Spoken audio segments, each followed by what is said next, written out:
গত কয়েক বছরে একদিনের আন্তর্জাতিক ক্রিকেটে সফলতার সঙ্গে খেলে আসছে বাংলাদেশ। সে তুলনায় টি-20তে কিছুটা পিছিয়ে থাকলেও এবার এশিয়া কাপে পাকিস্তান ও শ্রীলঙ্কাকে টপকে ফাইনালে ওঠে টাইগাররা। আর ফাইনালে ভারতের সঙ্গে লড়াকু হার এখন টি-20 বিশ্বকাপ নিয়েও বড় স্বপ্ন দেখছে বাংলাদেশ। এশিয়া কাপের সফল সমাপ্তির পর এবার বিশ্বকাপ টি-20 অভিযান। এশিয়া কাপে ভালো খেলার স্মৃতি নিয়ে সোমবার সকালে ভারতের উদ্দেশ্যে ঢাকা ছাড়ে মাশরাফি বাহিনী। সেখানে বিশ্বকাপের মূল পর্বে জায়গা করে নিতে খেলতে হবে বাছাই পর্ব।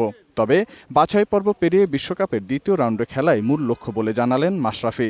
আমাদের প্রথমে তো কোয়ালিফাই খেলতে হবে, আমরা আশা করি ইনশাল্লাহ ভালোভাবে খেলবো এবং সেকেন্ড রাউন্ডে যেতে পারবো আশা করি ইনশাল্লাহ। বিশ্বকাপে ভালো ফলাফল করতে এশিয়া কাপে শুধু ভারত ছাড়া সব দলের বিরুদ্ধে জয় বড় টনিক হিসেবে কাজ করবে বলেও মনে করেন বাংলাদেশের কান্ডারি। ধারাবাহিকতা ধরে রাখতে পারলে ভারতে ভালো কিছু করা সম্ভব বলেও মনে করেন মাশরাফি। এশিয়া কাপে এসে আমরা 2টা ভালো ম্যাচ জিতেছি, সো এইটা ধরে রাখা অবশ্যই ইম্পর্টেন্ট মনে করি। তাহলে আমরা কোয়ালিফাইতে আমাদের কনফিডেন্সটা কাজে লাগবে অবশ্যই।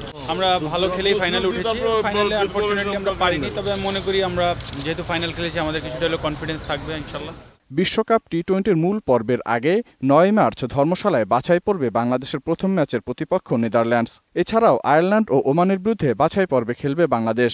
10 দল নিয়ে টি-20 বিশ্বকাপের মূল পর্ব শুরু হবে 15 মার্চ। জসিম জুয়েল, 21 টেলিভিশন, ঢাকা।